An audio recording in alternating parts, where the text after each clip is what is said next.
Good morning. Please get comfortable. How wonderful to see all of your faces in person and not on Zoom. Thank you for being here. Good morning. I'm Domenika Lynch, the Executive Director of Latinos and Society at the Aspen Institute. On behalf of the Aspen Institute, the Latinos and Society program, and our Board of Advisors, bienvenidos. In fact, I'd like to take a minute to recognize we have two Board of Advisors here. Victor Arias, please stand up and be recognized. And Mike Valdez Fowley, if he's in the room, please stand up and be recognized as well. Thank you so much for your leadership. Well, we are delighted to welcome you to our inaugural Aspen Latino Business and Entrepreneurship Summit. This year promises to energize and catalyze ideas into action. We're all about action here. We are thrilled to be here in person in our nation's capital and joined by so many virtually. So whether you are at home or here, you're in the room where it happens. So thank you so much for joining us. Our theme for the next couple of days is fostering economic resiliency in Latino communities. Resiliency is a powerful character trait, is one that it's earned, not given. It is the gift resulting from having overcome adversity and bouncing back with confidence. The pandemic has tested all of us, pushed some of us to our breaking point, making us feel vulnerable in ways we never have before. But if we have life and if we have faith, then we have purpose. Building resilience at the individual level takes time, strength, courage, and requires us to accept help from those around us, including strangers. It also requires us to remain flexible, to overcome the setbacks and experience along the way as we forge a new path. Community resilience is no different. Vulnerability at any level of society increases the vulnerability of all of us. That is what the pandemic has taught us and is still teaching us. So when I think of Latino communities across America, I think about the tremendous resiliency that can be found in the people that live there, in the workers and the business owners that keep the hum of life flowing. The pandemic has exacerbated existing inequities and exposed racist systemic barriers that we as society cannot tolerate any longer. We are organizing for success. And guess what? The numbers are in our favor. Latinos, well, we're 19% of the US population. And in fact, the new census showed that for the last 10 years, we've been the growth in this country, 51% of the growth. Latinos are also graduating college at record levels, and we are a young demographic, and generating an annual GDP of $2.7 trillion. I want to give a shout out to the Latino Donor Collaborative and the reports that they put out there, such important facts that really, gives us power, because knowledge is power and knowing our value is so important.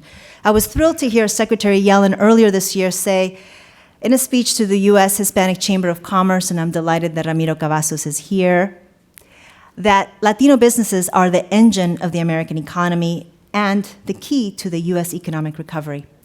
Political power is both gained through the ballot box and through building strong coalitions within and across cities, within and across sectors. Our new Aspen City Learning and Action Lab does just that. It's a place-based effort focusing on strengthening local entrepreneurial ecosystems in Latino majority communities, focused on creating wealth, building pathways for many more Latinos to pass on wealth opportunities for their children. We have a once-in-a-generation opportunity to accelerate Latino small business growth and scale our businesses, but it's going to require intentional, place-based strategies and investments that take time and dollars.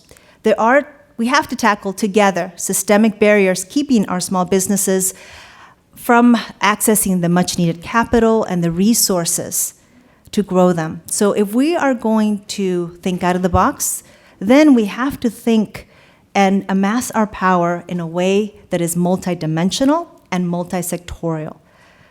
And that is what we're going to do here today. So if we're going to build back better, then we have to do it from the ground up. So at this moment, what I'd like to do is ask the participants of the Aspen City Learning and Action Lab to please stand and let's recognize them. So if you can please stand, if you're part of the Aspen City Learning Night, please stand. These leaders represent cities like Chicago, Miami, El Paso, San Antonio, Phoenix, and San Bernardino. Thank you for your leadership. And now what I'd like to do is take a moment to recognize our sponsors, because we know that, I'm trying to speed it up. I want to thank Bank of America for being so visionary and supporting the work that we're doing on Latinos in society. You know, at the end of the day, it really is about strengthening our communities, and it is about prioritizing economic inclusion to build back better. Also want to recognize other golden sponsors. If you can scroll up a bit more. Thank you. Just a few seconds.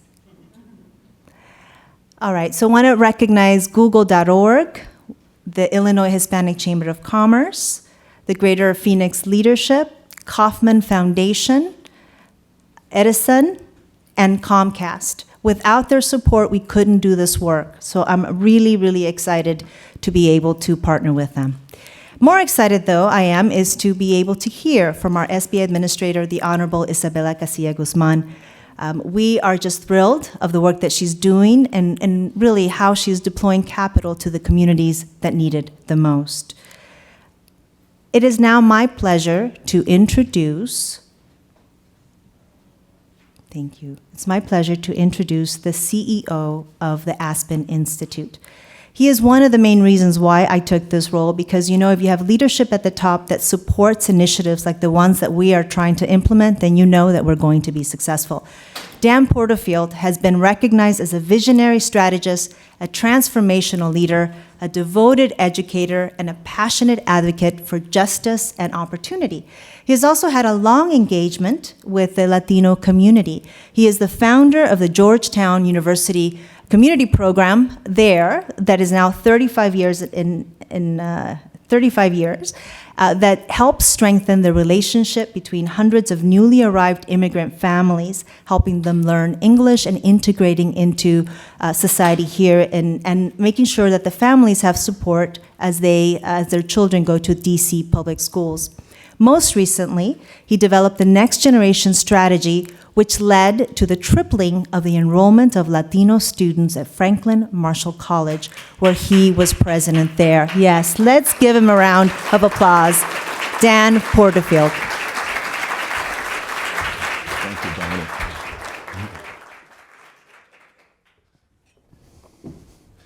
Domenika. Thank you, Domenika, for that lovely introduction, and to the entire team in the Aspen Institute's Latinos in Society program for your work, bringing us together safely for inspiring, future-focused dialogue that is about nothing less than the future of this country and our many communities. It's so exciting that we have an entire program at the Aspen Institute focused on this incredibly important sector of our economy, the Latino small business entrepreneurship sector, which, as Domenika has mentioned earlier and has told us in so many different ways in her leadership, really is the most sort of dynamic, growing, resilient part of the American economy. If you look at what the Latino-owned businesses have done through the pandemic, leading into the pandemic, through it, and for the future, you can say that, you know, the future of the American economy in so many ways rests on our ability to catalyze the excellence, the insights, the drive, the resilience, the passion, the strategic brilliance of this community, and to have everybody gather together in one place to get purposeful about this, to hear from small business leadership in our country is really inspiring. And it's great to actually be able to put a necktie on too again after 2 years of sitting around in Zoom with a nice shirt and a pair of shorts on. I hope all of you are energized to be together, and you're the one that's made it possible. Thank you so much, Domenika. As Domenika mentioned, my background is in higher education, and really for over 35 years, I've seen again and again how the Latino community and all of its beauty and diversity, all the cultures that animate the Latino community, drives change for the good for this country. When I was young, I was walking around Washington, D.C. and going into the apartment buildings where recent arrivees from mostly El Salvador, but also Guatemala and Nicaragua were coming to the capital city to create a future for their children. And later, when I was a professor at Georgetown, we developed a whole set of approaches to build pipeline relationships with schools serving Latino communities all around the country. Again, in all the diversity in Miami, in New York, in Chicago, in LA, all the diversity of it. As more and more students who identify as Latino came to Georgetown University, the student body became stronger for all students. Then when I was president of Franklin and Marshall College, we tripled our investment in need-based financial aid. We sort of ended the approach of giving money that student families didn't need to get them to come, and instead invested on meeting the full need of all families. And so, thank you. And the result was everything tripled. Pell Grant students, students who identify as Latino, students who identify as African American, students who identify as rural. And rural isn't all white, of course, obviously, we know that, but sometimes people think that. It was incredible to see the talent strategy thrive. The school became stronger in so many ways because we together did that. Educationally, socially, culturally, economically, we became actually a stronger business, if you think about it. If you build a pipeline of families sending their talent to your school from the full country and not just from a part of the country. But beneath all of that, whether it was working with families here in Washington, D.C., who took trains or rode on the roofs of trains to get out of El Salvador or get someplace safe for their children, or whether it was working at Georgetown to build pipelines across the country, or whether it was Franklin and Marshall College to show essentially the country that Latino community would drive excellence in higher education, always beneath that was the story of families, of parents, of entrepreneurship, of courage, of belief and values of sort of faith, education, opportunity, entrepreneurship, and getting it done for our children. Always, and small business entrepreneurship is behind every one of those stories that inform my experience by working with kids, because, of course, behind those kids were their parents. And so often their parents, as you said, were the workers or the owners of small businesses. That's something that I think is at the very heart of not just the American economy, but the American democracy. And so I thank each one of you for being the drivers of an even better economy and even better democracy. It's such a privilege to be a part of a group that's saying, let's now get even more organized, even more purposeful to show what's needed for the country. So then you have, Domenika, this tremendous leader. We did a national search to recruit her. I think I got down on one knee to say, would you please say yes? Then we had one meeting in person and all Zoom after that, I think, or maybe, I can't remember now, maybe the first meeting was after you said yes. But I love this concept that she's come up with our team about the place-based approach, the City Learning and Action Lab, and identifying how do we pull together business community, anchor institutions like Cal State San Bernardino. Thank you so much for being here, Tomas. How do we pull together the business community, government sectors, and show what can be done in 6 critical cities that represent the leading edge in the future of our country as a whole. And it's pretty cool for me to be a part of an organization through Domenika that's building the next bridges to San Bernardino, to Phoenix, to Miami, to Chicago, to El Paso, and of course to San Antonio. So it's really exciting for us. We are working in the Aspen Institute in those communities in different ways, in education, in healthcare, community college excellence. In fact, 2 of the winners of the Aspen Prize for the top community college in the country come from the 6 cities, San Antonio and Miami. We have relationships, we want to build on them, and this is a great way to really intensify our participation together, co-creating a strong quality of life in every way possible in all communities, with the communities leading the way, and the Aspen Institute providing the enabling support so that we can be a part of things and learn as we go. And with Domenika's leadership, I'm positive we're going to be able to take the results that you're creating in the 6 cities and show the country that this is a blueprint for economic development across America. I'm positive about that. If for no other reason than we're working with the Latino community. So even if we did nothing, it would happen because the Latino community is going to drive so much change, because that's the history of Latinos in America, driving change towards progress and justice. I couldn't stop for a second without mentioning that one of my heroes is here, Secretary Henry Cisneros. Amazing to see you.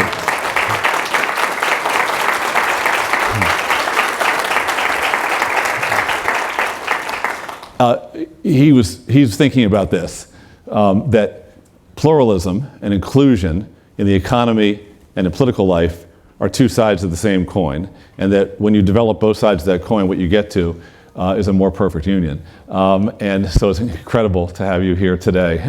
All of us are just trying to catch up with you, I realize, so thank you for being a part of it. So a word about the context of this moment. As we know, the volume of federal funds already deployed and being considered in Congress to fuel our economic recovery are some of the largest investments in the country's history. Billions of dollars have been allocated across multiple federal, state, local governments, public authorities that need to reach our hardest hit communities. Those of us that believe that government has a role to invest in our people, both in the safety net and in, let's call it, the opportunity springboard. Those of us that believe in that, we really need to help make sure that government's successful here, because if it turns out, in fact, that we make these investments and we can't then demonstrate the ROI on it, we can't actually have people say, yeah, my life is better because the government played its role, it gets that much harder. Next time we have to do this. And this has really been a moment of so much pain in the country, so much documented, demonstrated inequity, and at the same time, also at this moment, so much hope. And of course, you represent that hope, and we're excited that you're here today. We can listen and learn. These investments have to reach those hardest hit communities, and it's critical if we're looking for equitable outcomes for our BIPOC communities and small business owners and entrepreneurs, who are the ones that are going to drive us to a more prosperous union, no doubt about it. I have a lot more faith in small business owners, honestly, directly to say this, I have more faith in small business owners to develop economic opportunity for their communities and families than I probably have in any other part of the American economy, because they do it, they've done it, and because it matters, because it's about their lives, their children, their futures, their communities, and that's what this community here represents, our confidence that we can empower and support that part of the economy, but it isn't just fair to leave it to that part of the economy alone without government playing its role. So there's equity and fairness, and then our people can compete for opportunity, which will then help show the rest of the country, if they're not paying attention, that with a fair level playing field, the Latino community and other communities that run small businesses will make this a better place. Well, you know that, you've lived that your whole life, your whole career. So how exciting for us to have today Administrator Isabella Casillas Guzman, 27th Administrator of the U.S. Small Business Administration. That's a big, incredible responsibility. Congratulations on earning it, and come on up.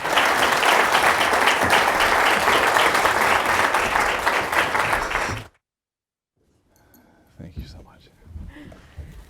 All right, well, thank you, Dan, for that. It's really an honor to join you, especially as I know the SBA and the Aspen share the value of supporting an inclusive economy. And you talk about small businesses and the fact that you trust them to do this work and help us as we build back a better. Gallup does a poll, and 75% of people trust small businesses across all institutions. It's like, then it's 70-something% for military, and then it just goes really downhill fast after that. So we know small businesses are really pivotal. It's a pleasure to be here in person with all of you, the dedicated leaders of the Aspen Institute's Latinos in Society program. And thank you to Domenika. Of course, we're both Angelinos, and so I've been able to know Domenika for some time. So thank you for your leadership. I'm so glad you're here in DC, and to all your team. I mean, your impactful research and programming and are spurring dialogues across the country and changing perceptions. We talked about the data, so important to change perceptions and moving us all forward. Oh, I forget sometimes I can take off my mask when I'm alone.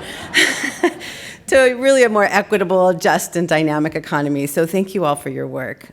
We know that small businesses, and in particular BIPOC-owned small businesses, have suffered disproportionate impacts from the pandemic, and that these impacts are only an extension of the long-standing inequities and persistent barriers to capital, market opportunities, and support networks that our entrepreneurs need to successfully launch, grow, and be resilient. And we also know that the Latino entrepreneurial spirit in particular is incredibly strong, vibrant, and if we equitably invest in our Latino entrepreneurs and give them the capital and the resources that they need, they will drive our economy forward and propel our nation to its brightest future. I've seen the power of that spirit in my own life, of course. I grew up in a small business family, and I am who I am today because of the opportunities created by entrepreneurship.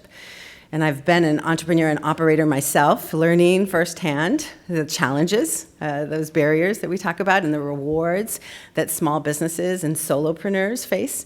And I'm proud to have been one of those mini Latina entrepreneurs who, as a group, or of course, starting businesses at 6 times the national rate.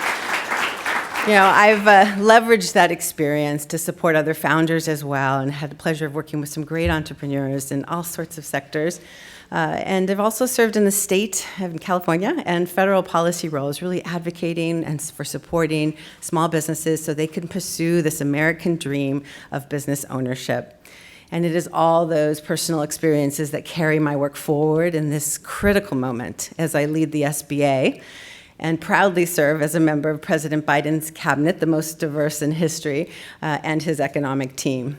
You know, small businesses are the giants in the economy, I say, and that's because they produce 2/3 of net new jobs and employ half the private workforce. You know, they also define all our neighborhoods and main streets, and they create the products and the services that we come to depend on every day. They innovate to solve those global problems. And America needs all of its small businesses to continue to power our recovery. In industrial centers, innovation hubs, and on main streets and communities all across America. And Latino businesses are a key part of this narrative, as they have been breaking records in new business growth for the past 10 years. Yet, their businesses are much more likely to stay small because of those long-standing capital, opportunity, and connectivity gaps. And so we simply cannot afford to let great ideas and talent sit on the sidelines. And solving for these gaps and market inefficiencies could catalyze small business growth overall and increase our global competitiveness, which is why I was interested in coming back to serve in DC. And actually, you know, according to Aspen's recent report on Latino inclusion, the digital economy, if Latino-owned small businesses generated the same revenues and employed the same number of people as those non-Latino-owned businesses, they could spark an additional $900 billion in economic output, you know, those employer-based firms, creating 4.2 million jobs and really building an unprecedented base of inclusive prosperity and financial independence. Similar studies have been done on the population at large. Morgan Stanley calculates a $4.4 trillion opportunity gap with lack of investment in women and people of color. So as SBA administrator, I am committed to building inclusive ecosystems that close those gaps and spark that growth. And together with my very mission-driven staff at the SBA, you can't believe how hard these people have worked over the last 2 years. You know, so we're working together to build on President Biden's day one executive orders that called for a whole government approach to gender equity and to racial equity. And we're working to transform our programs, as that's what's necessary, across our portfolio to maximize equity so we can connect all our nation's small businesses and innovative startups with funding, growth opportunities, and support networks. And we're doing that by being as entrepreneurial as the entrepreneurs we serve. That's what I've asked my team to focus on every day and pivot and adapt to meet our small businesses where they are.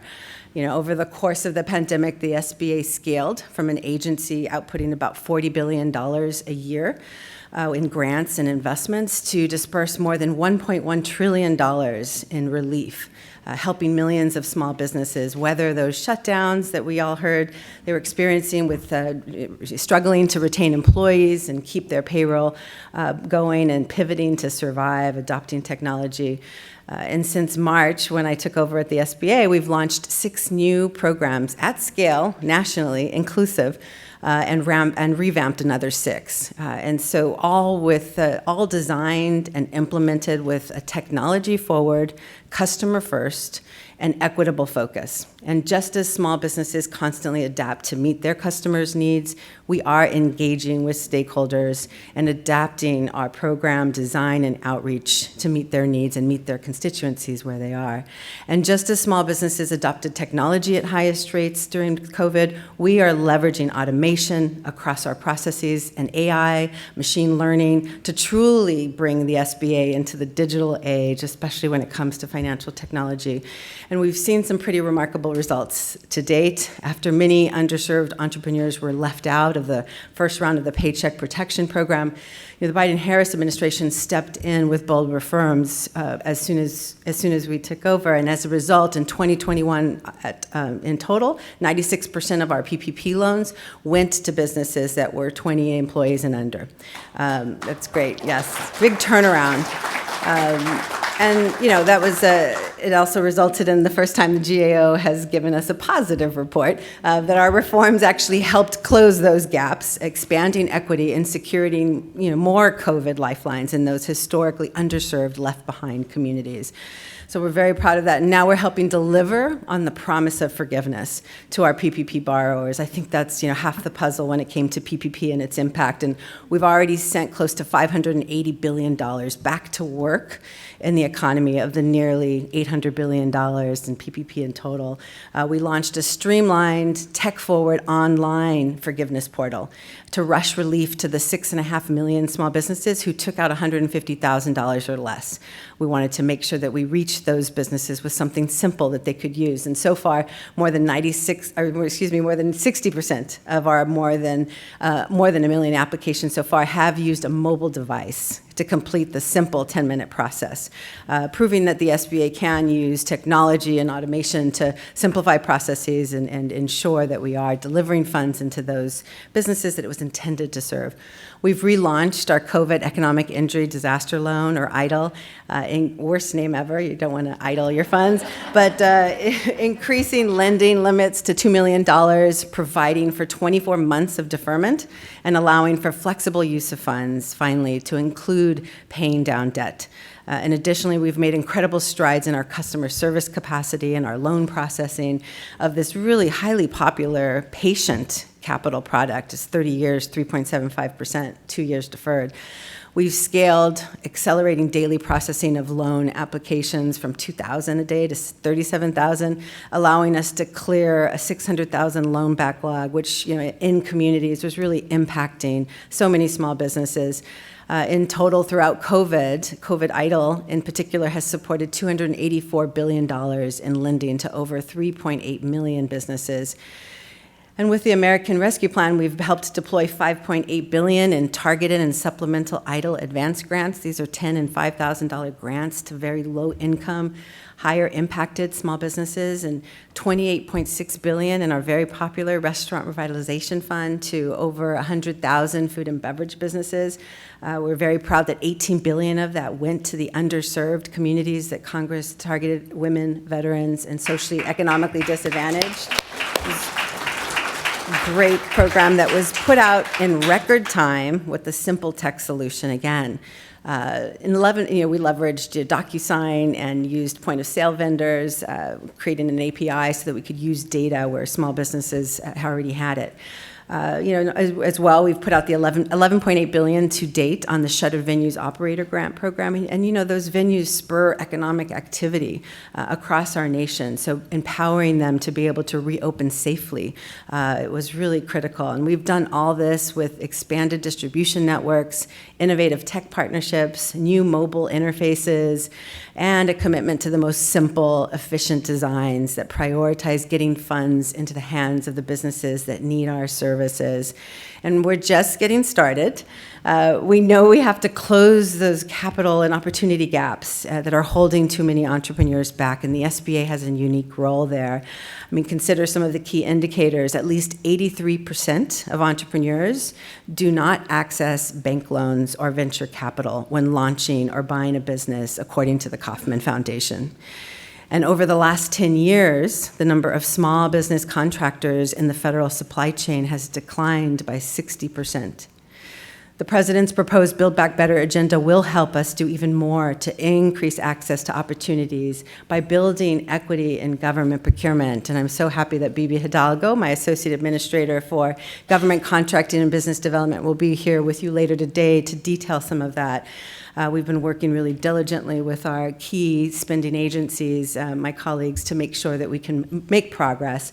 Also, though, to increase access to capital by leveraging the balance sheet of the federal government through direct lending, eliminating some of those market inefficiencies that hold our underserved businesses back, and while also incubating our future entrepreneurs through some innovative technical assistance programming. In addition, the $1.2 trillion bipartisan infrastructure deal will create great opportunities for our small businesses to rebuild our nation's infrastructure, or as President Biden has said, rebuild the arteries of the economy, especially with the Biden-Harris administration's commitment to supply chain resilience, that diversity in procurement, and Made in America manufacturing. As COVID laid bare, achieving equity also requires stronger connectivity between our underserved businesses and government resources. It's connection even more than access these days, and building bridges to the entrepreneurs who need our help the most is critical. And that starts with developing networks and local ecosystems to improve access to the knowledge, skills, and opportunities that they need to succeed. And the American Rescue Plan, of course, included a plan to strengthen that connectivity for our underserved entrepreneurs by funding a $100 million Community Navigator pilot program. We'll be announcing the first slate of SBA Navigators who will partner with us to authentically reach the very small business owners who were left out of early COVID relief and are in dire need of our help. Unfortunately, not today, but tomorrow. So I can't share anything today, but we really are going to receive a lot of benefit out of this program. Obviously, we have over 1,000 resource partners around the country and our district offices and staff, but this will layer in authentic, trusted organizations who can help propel the SBA and build on this millions of dollars of earned media that SBA has gotten over the last nearly 2 years. We know we need to do much more. The entrepreneurial spirit that powers our Latino familia is too powerful to waste. And thankfully, this is the right moment to leverage the heightened awareness of inequities on small businesses and the new scale and reach of the SBA to build back better so that our small businesses and our innovative startups have a fair shot, as the president has said, and so defines his Build Back Better agenda. Our global competitiveness, I believe, wholeheartedly depends on our success, and I do look forward to working with all of you to lead our nation toward a better, more equitable future, especially for our entrepreneurs. So thank you so much for having me, and I look forward to some Q&A.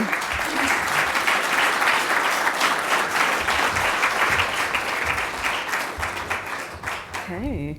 What does the future of SBA lending look like? I saw that you had a panel later today, but that my team was not on it. So, I will say that, clearly, we know that bank lending is not enough. I've cited the Kaufman study. Other studies have ranked where businesses get their loans.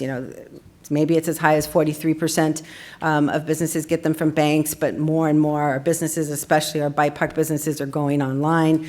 And so adopting technology is really critical, and not just platforms. But beyond that, actually using automation and AI and machine learning to be able to reach scale. Our CDFI community, our CFIs, the community financial institutions, which included the minority depository institutions, our community development financial institutions, and our CDCs, community development corporations, who power our 504 program. All those organizations were really critical during PPP as distribution outlets to reach the underserved, and so we want to continue to work with them in the Build Back Better agenda as proposed, and of course we're tracking it closely. There is a plan to expand Community Advantage, which really powers a lot of these mission-based lenders. Regardless, we have authorities to expand with small business licensing companies to allow more of these lenders who participated with us during PPP to access our power of our 7A program.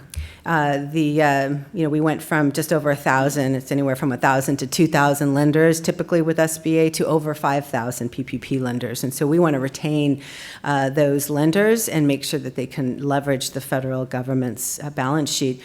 So the direct lending, under $150,000 small dollar loan program that we've been working with Congress on and Build Back Better would allow the SBA to create a direct lending product that it could use, direct to consumer, but of course we would want to power our network, just as we did with PPP, to distribute these loans to communities. And I think this is a really unique moment. Obviously, there's been a decline in small dollar loans across SBA's portfolio over the last 5 years. Small dollar loans under $150,000 have declined by 40%, and it's similar studies have shown on the commercial side as well. So obviously, there's a huge market gap. We're hopefully just trying to partner with our network, the CFIs, our banking partners, all of our PPP lenders, to be able to better reach small businesses where they are with products that make sense for them. In addition, we know that our small business investment companies, there's over 30 small business investment companies that power $33 billion in total leveraged dollars in the private equity space, can do more on venture and can do more to help propel our aspiring entrepreneurs. And so we'll continue to look at that program to make sure that we can drive change, support emerging managers of funds who we know invest more in BIPOC communities and women entrepreneurs. And so that's somewhat a little bit of what the future is going to look like, and let's see what happens with reconciliation for SBA. But regardless, those are commitments and authorities that we'll continue to pursue within our current guidelines and statutory guidance. Okay. What does a Community Navigator 2.0 look like? Oh, that's great. I'm still doing the 1.0, but give me a break. But